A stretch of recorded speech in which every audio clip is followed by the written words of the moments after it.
When I was 13 years old, I had a close friend named Aiden.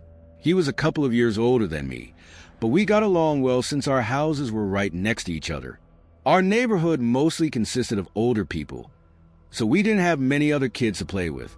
Most nights, we would play random games outside until we got too tired or our parents called us in. This was before the internet was a big deal, so we did this a lot. One of our favorite games was a variation of hide and seek, where the seeker had to use a flashlight at all times. The main rule was that the seeker had to keep the flashlight on, no matter what, and the hider was considered found if the light revealed them. This made the game interesting because the hider could track the seeker's location and reposition accordingly, but the seeker could also end the game by shining their beam in the right direction. We usually set the boundaries to the close parts of the neighborhood, but sometimes we made things more exciting by playing in the woods nearby. The area was vast, but we never set a distance limit because we didn't want to go too far, especially at night. The eerie setting made the game even more thrilling. One night, it was my turn to hide, and Aiden and I agreed to use the woods as our playing area. Wanting to challenge myself, I decided to hide deeper into the forest than usual. Almost immediately, I regretted it. The deeper I went, the darker it became, and soon, I couldn't see any lights from the houses. With Aiden being the only one with a flashlight, I had to rely on the dim glow of the moon to see where I was going. After wandering for a while, I stumbled upon an abandoned cabin. It seemed like the perfect hiding spot. There was no way Aiden would find me there. I stepped inside, carefully feeling my way through the darkness until I found a set of stairs. Climbing up, I entered a small bedroom with a single window. Looking out, I realized I had ventured too far. My neighborhood was no longer visible in the distance. I waited in silence for what felt like forever. Then, through the window, I saw Aiden approaching. But something was off. He wasn't using his flashlight. He was cheating. He must have gotten tired of revealing his position and had either covered the light with his hand or turned it off completely. His dark silhouette moved closer to the cabin, and soon I could hear the crunch of leaves under his footsteps. Suddenly, my blood ran cold. Out of the window, in the distance, I saw Aiden walking around with his flashlight on, but I could still hear footsteps coming from downstairs. It hit me like a ton of bricks. Whoever was inside the cabin wasn't Aiden. Panic surged through me as I instinctively crawled under the bed, barely breathing. The footsteps grew closer. Then they started climbing the stairs. My heart pounded so hard I was sure whoever it was could hear it. At the top of the stairs, I heard a distinct click. It was unmistakable. The sound of a gun. I clenched my fists, holding my breath, as a pair of heavy boots entered the room. They weren't Aiden's. The figure stood still near the doorway for what felt like an eternity before finally turning around and leaving the room. The second I heard the footsteps retreating, I bolted. I rolled out from under the bed, ran to the window, and jumped. The landing was rough, but I ignored the pain and sprinted toward my neighborhood. Behind me, I could hear fast, heavy footsteps closing in, but I didn't dare look back. As I neared the edge of the woods, Aiden spotted me and shone his flashlight on me, laughing that he had found me and won the round. But when I didn't stop running, his expression changed. His eyes darted behind me, and in an instant he turned and ran with me toward my house. We reached my house, slammed the door shut, and locked it. Both of us were breathless, shaken, and trying to process what had just happened. Aiden, still catching his breath, asked me who the man was that had been chasing me. The second he said it, chills ran down my spine. I told him everything, from the moment I found the cabin to the moment I jumped out of the window. He didn't question a single detail. We told my parents, though we downplayed the situation as much as possible to avoid them freaking out. They still called the cops, who spent hours searching the cabin and the surrounding woods.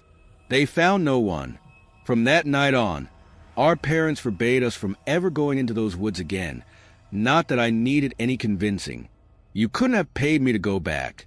The experience was terrifying, and to this day, Aiden and I still can't explain who or what we encountered that night.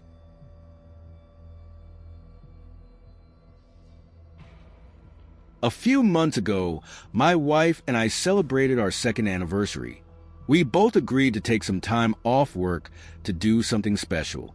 Living in Wyoming, we decided to rent a cabin in the snowy mountains for a few days. It wasn't the craziest idea, but we thought it would be a romantic getaway. Plus, the cabin owner was a friend of a friend and gave us a discount. The cabin was deep in the middle of nowhere. To get there, we had to drive down a secluded private road, with the nearest house being about a mile away. We hadn't realized just how isolated it was before booking, but once we arrived, the breathtaking view made it worth it. The cabin looked like something straight off a postcard, and in a strange way, the solitude made it feel even cozier. The only downside was that we had no phone service, but we didn't think much of it. That first night, we relaxed by the fireplace and watched a movie I had downloaded on my laptop. Later, we decided to use the hot tub on the back porch. As I was getting ready, I realized I had left my swim trunks in the car parked out front. It had been snowing all day, and by then, a decent amount had built up. When I stepped outside, I immediately noticed fresh boot prints in the snow. They weren't ours. The footprints came from the forest, stopped at the living room window, and then disappeared back into the trees. A couple of red flags stood out. We hadn't heard any knocking, and whoever it was had approached the window, not the door. I told my wife, and she was noticeably more unsettled than I was. Given how isolated we were, she had every reason to be. We decided to drive into the nearest town to get cell service and message the cabin owner. We asked if he was expecting anyone or if one of his friends had stopped by. After sending the text, we waited for about 30 minutes, but there was no response. It was late, so we figured he might just be asleep. We debated calling him, but ultimately decided to just head back to the cabin and try to forget about it. Maybe we were overreacting. We planned on returning to town the next morning anyway, so we hoped for a response by then. Back at the cabin, neither of us felt comfortable using the hot tub anymore. Instead, we just went to bed. It had been a long day, and we quickly fell asleep. At around 3 a.m., I woke up. I wasn't sure what had stirred me since I'm a deep sleeper, but then I heard a faint bump on the bedroom window. The curtains were closed, so I couldn't see anything. I brushed it off, thinking maybe it was just snow falling from the roof, and tried to go back to sleep. Then, a few seconds later, I heard it again, this time louder. Feeling uneasy, I got out of bed to check. I pulled back the curtains, but saw nothing. Turning on my phone's flashlight didn't help because of the glare, so I opened the window to get a better look. That's when I saw them. Fresh boot prints in the snow, right beneath the window. My stomach dropped. My flashlight followed the footprints into the trees, where they led to a figure standing in the snow, watching me. He was only about 10 yards away. I slammed the window shut and tried to stay calm. My heart was pounding. I turned to my wife and quietly told her we had to leave. Now, she was groggy and confused, asking why, but I avoided answering, knowing it would only scare her more. I just told her to pack up quickly. Thankfully, she didn't ask any more questions and did as I said. Within minutes, we had all our stuff by the door, ready to go. I flung the door open, and we sprinted to the car. As soon as we got in, I started the engine and threw the car into reverse. That's when my wife screamed. I turned to see what she was looking at. The figure was now standing right next to the cabin, watching us. I floored the gas pedal, speeding down the private road. Neither of us spoke until we reached cell service, where we immediately texted the cabin owner, explaining everything. Later that morning, he responded. He had gone to check the cabin and confirmed that there were footprints circling the entire building. The prints had stopped at every window. We didn't know what to make of it. It was terrifying, but there wasn't much we could do now. Our romantic getaway was over.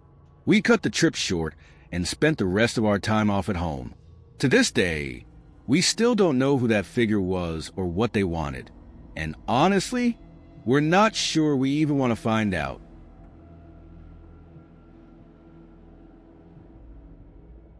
There's one night in my life that I'll never forget. I was about a week away from turning 18. It was a warm late summer night, probably around 2 a.m.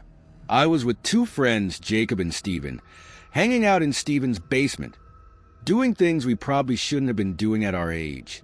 But we got bored quickly and decided to head outside in search of something more exciting. Jacob mentioned a spot where other teenagers often hung out, a small lake deep in the forest near our neighborhood. We grabbed a few old flashlights and set off. After what felt like a long walk, we arrived, only to find the place completely deserted. Jacob was surprised, saying the spot was usually packed with people, especially this late at night. But luck wasn't on our side. With nothing better to do, we decided to walk around the lake, hoping to find someone. That's when we spotted an old, abandoned-looking cabin.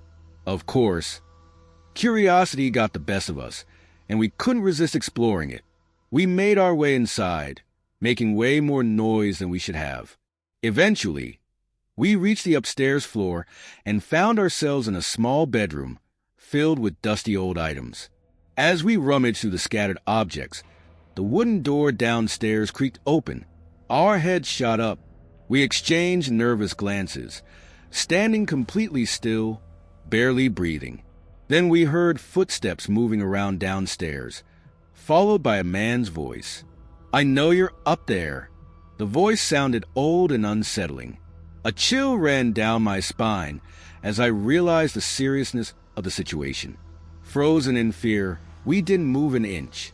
Jacob, snapping back to reality, gestured toward a small closet in the corner of the room.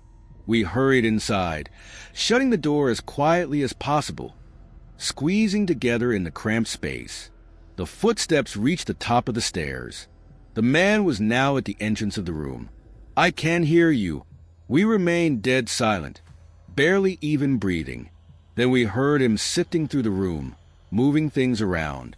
Suddenly, the doorknob to the closet started to turn. The door swung open. Steven, standing in the front, reacted instantly, shoving the man to the ground.